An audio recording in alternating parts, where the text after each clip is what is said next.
Hello, welcome to Brooklane's Facebook Live presentation, dealing with the mental health effects of the lingering COVID-19 pandemic. I'm Kurt Miller with the marketing department at Brooklane. Today's program is focused on what people are experiencing as we go into yet another year of the pandemic. The disruption to our lives creates stress and anxiety for so many individuals. Our goal is to share some strategies and effective ways to cope with what's going on today. For information on future programs, please visit brooklane.org. You will also find recordings of our Facebook Live programs on our YouTube channel, as well as videos on a variety of mental health topics. If you have any questions during the program today, please type them into the comments area and I will relay them to our speaker. We appreciate your being here and certainly thank you for joining us. Our Facebook Live program today is presented by Jessie Davis. She is a licensed clinical social worker. Jessie is a lead clinician and therapist at Brooklane's Frederick Outpatient Office. She's worked at Brooklane for nearly 8 years in the Thrive program for children and adolescents. Jessie works primarily with children, adolescents, and young adults with a variety of behavioral and mental health issues. Welcome, Jessie. Thank you for being here today and sharing with us. Yeah, thank you for having me. All right. So let's get started. I think that most of us probably have a pretty good idea of what's going on with COVID and also kind of what's going on with anxiety. Just to give a quick kind of agenda for the day, I am planning to talk a little bit about what anxiety is, how we know when anxiety has hit a point where we might want to seek out some help for it, and honestly, what we can do. None of us have been through this before, and it's different and scary and evolving. So figuring out how we can get through this together and what we can do in our own day-to-day routines to feel better and to operate through this.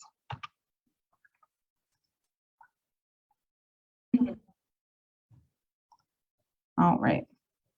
So I'm not sure about you guys, but whenever I think about COVID-19, I immediately picture Steve Urkel. They're relentless, irritating, and disruptive. Unlike Urkel, though, there's not a lot that's been super fun about COVID-19. Most of us are feeling increasingly anxious and overwhelmed by this pandemic that will not leave. Before we kind of dig into anxiety, it is important to know that most times it is a super normal and healthy emotion. And it's our brain's way of alerting us to danger. Lots of therapists actually talk about anxiety like a smoke alarm, right? It's our brain's smoke detector.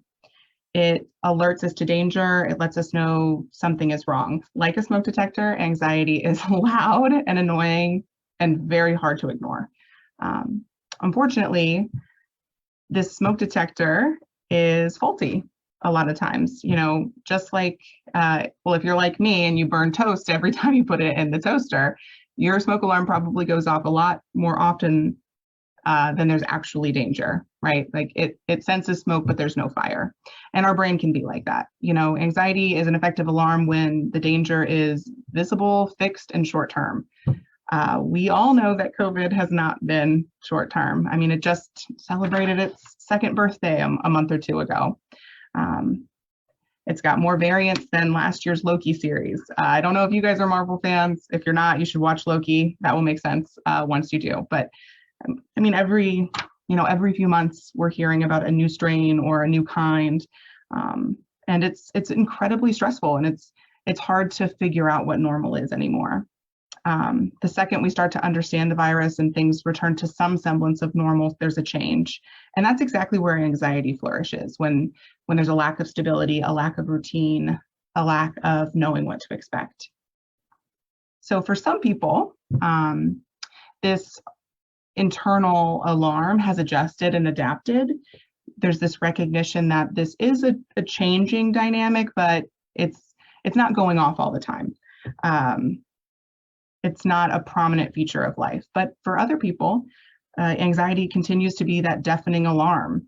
It's every day, multiple hours of the day. It's intrusive and it's signaling danger, but it's not a danger that we can see or a danger that we can overcome, right? Because it's going to be here when we wake up tomorrow too. So anxiety can look different based on who is experiencing it. So for some people, anxiety is primarily mental in the sense that it's anxious thoughts.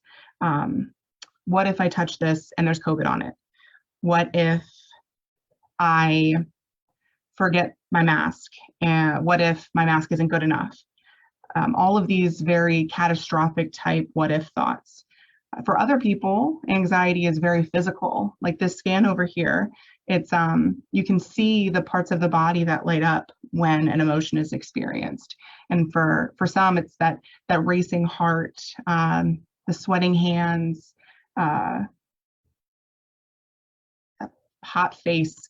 You know, it's that very physical representation of anxiety. And for some lucky folks, it's a bit of both.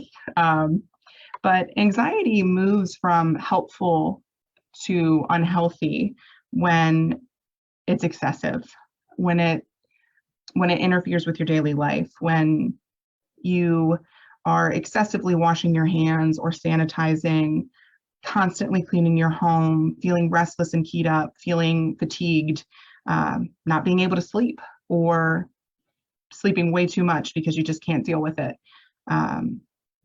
Difficulty concentrating, being irritable, feeling tense. All of these things might be related to anxiety if you've been experiencing them for a long time, and it's getting in the way of your day-to-day life with your friends and your family.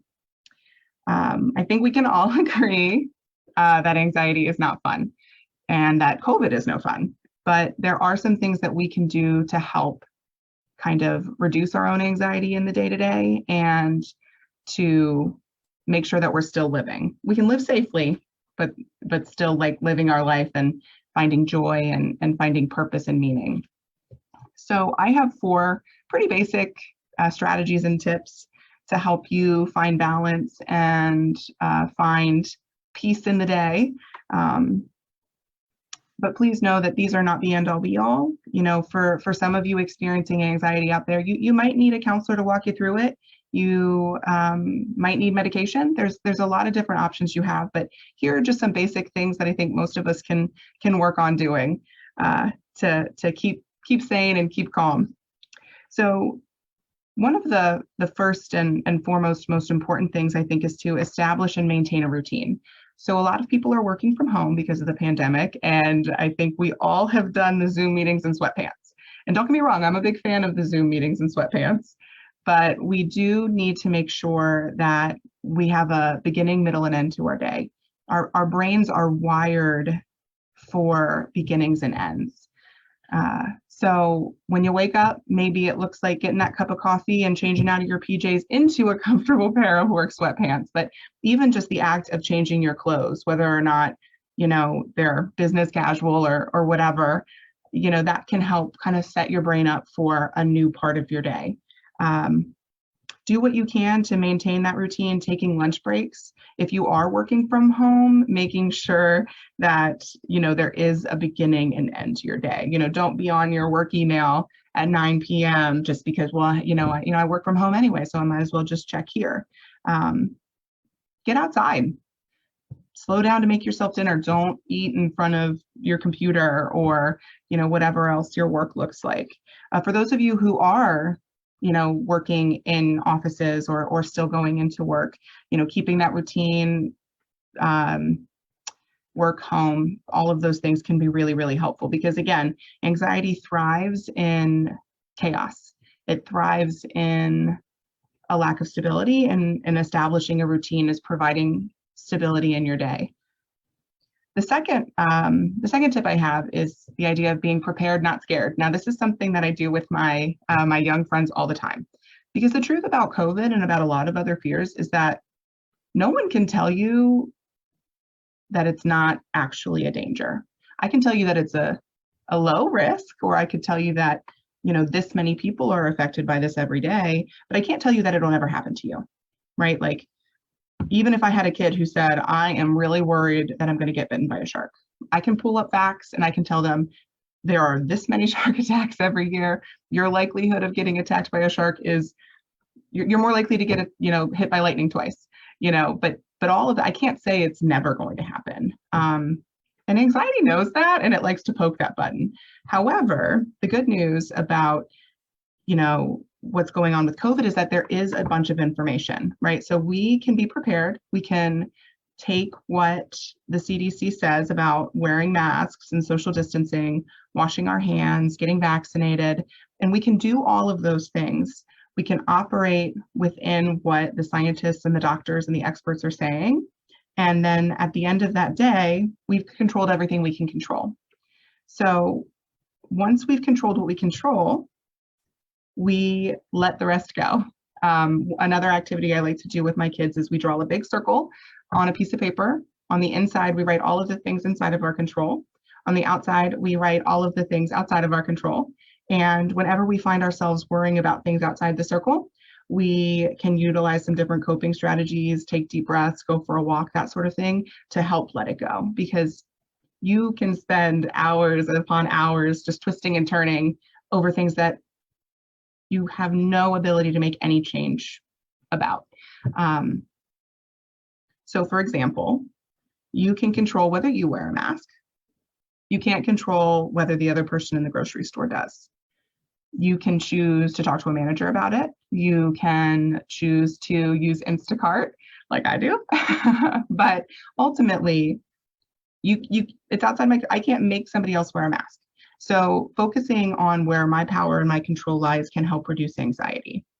So again, be prepared, not scared. Know what's being recommended, be as safe as you can, and then let it go.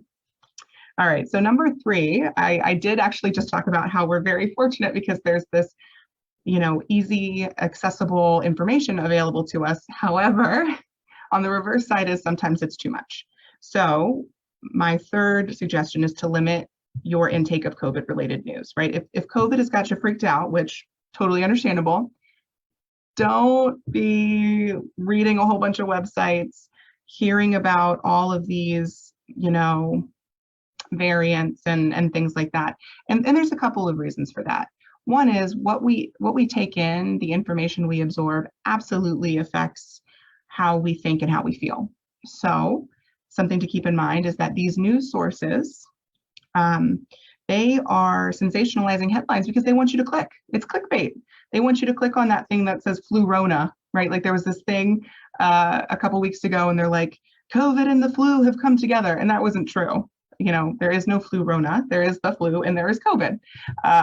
Sometimes you can get them both, which is not ideal. But the point of what I'm trying to say is newspapers, websites, all of it, they want traction. They want you to be on their website. So they're putting out these headlines to get you to click, to scare you. They are making money on you being afraid. So I recommend picking 1 or 2 trustworthy news sources, sticking with that, and letting the rest go. I actually got rid of my TV during COVID in part because of this. And I really stick to, the New York Times, and that's where I get most of my information from, and the CDC. Another thing too is to really check who is producing the information you're taking in. At the end of the day, news anchors are not doctors, and we shouldn't really be trusting them for our COVID-related news. We should be trusting the people with the degrees, the people who are in charge of taking care of this problem. So again, limit your intake of COVID-related news. And then the last major suggestion that I have for you is to prioritize self-care. So even before COVID, we were living in a world full of burdens and busyness and stress and anxiety. Anxiety existed long before COVID, and it will exist long after COVID. And the importance of taking care of yourself really can't be understated. Finding balance, finding ways to take care of yourselves spiritually, emotionally, physically, mentally, creatively, all of those things are so important. So, making sure that you're getting your body physically moving throughout the day, hugely important. Physical activity has been shown to help reduce anxiety, right? Like it's one of the reasons that the fight, flight, freeze response, when you're anxious, you're naturally programmed to fight, run away, or freeze. And so running away is literally one of the ways we're programmed to respond. So we can't run away from COVID, but we can go on a jog, and that can help us feel better. I love to swim. I'm a big fan of swimming. If you are lucky enough to have access to a pool, or yoga, even just stretching, going on a walk with a friend if you're comfortable with that. There's lots of different things that we can do. You know, emotionally, self-care might be going to see a therapist. For me, Monday morning every week, I see my therapist, and that's a huge form of both mental and emotional self-care for me. It can also look like self-compassion. It can look like journaling and being present and aware of your emotions. Then we've got, you know, social self-care. And this one is challenging during COVID, right? Because we're reducing our circles. You know, we're making sure that we're keeping things small and safe. But, you know, FaceTiming friends. I actually just had a great FaceTime with a friend who just got off of deployment the other night. And I just went to bed just feeling so good. It was so nice. We hadn't been able to talk in over a year. And yes, it's not the same as getting to hang out with her in person, but it is very meaningful, and it helps us feel seen in a time of isolation. And for those of you who are blessed with beautiful and wonderful families, social self-care might look like spending time with people who are not them, or even making the most of your time with them. Maybe it's being intentional and having a game night, or having a date night with your partner or spouse. It can look like a lot of different things, but making sure you have that time to talk with people and just be communicating about things that aren't related to COVID or work or stress. Another thing too is social media. Social media can be a wonderful way of staying connected, but it can also be a drain. So even just being aware of who you follow on social media, what type of conversations are being had and are worming themselves into your brain. For me, the big thing about social media is if it doesn't make me feel good and it's not somebody I love and deeply care for, they're gone, right? We let go of the things that don't serve us anymore.